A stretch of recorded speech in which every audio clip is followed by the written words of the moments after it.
শালা আমি কে তুই চিনতে পারছিস না? হ্যাঁ, আমি সেই শুভেন্দু। ওরে বাবা, আমি যাচ্ছিলাম বিধানসভায়, এই শালা গরিবের বাচ্চা এই শালা গরু পুষেছে, ও গরু না বিক্রি হলে নাকি মারা যাবে। এই জন্য আমি এই বাংলাদেশে গরুটা নিয়ে এসেছি, কারণ এই দেশ তো আমার মামা বাড়ি, বরিশাল আমার মামা বাড়ি না। আমার একটা অধিকার আছে এই দেশে। শালা তোরা আমাকে নিয়ে নোংরামো করছিস, ছুটিয়ে লাল করে দেবো, নোংরামি বার করে দেবো। আর শোন, আসল কথা বলি, পশ্চিমবঙ্গে গোমাতাকে কুরবানি দেওয়া আমি নিষিদ্ধ করেছি। আমার পবিত্র মহাভারতে কোনো গোমাতা হত্যা করা যাবে না। এটা তোর মাথা হয় কেমনে? এটা তো আইডিয়া করু বড় ধর, এটা হইতে পারে গো ড্যাডি।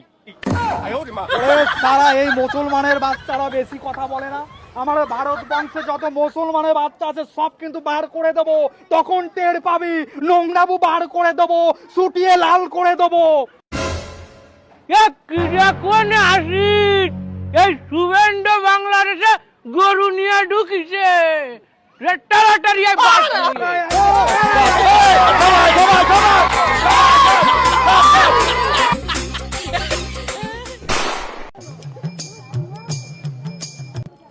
তোর গোড্যাডি যদি একবার বলে যে তোরে ছাইরে দিতে, তাহলে ছাইরে দেব। দাদা বলুন, তাড়াতাড়ি শিগগিরই বলুন গোডাডিকে। গোমাতা, ও গোমাতুকু, গো ড্যাডি, আমায় একটা বার ছেড়ে দিতে বলুন, এরা আমায় আটকিয়ে রেখেছে। ও ড্যাডি, এরা শুনছে না, কথা বলছে না। বলবেও না।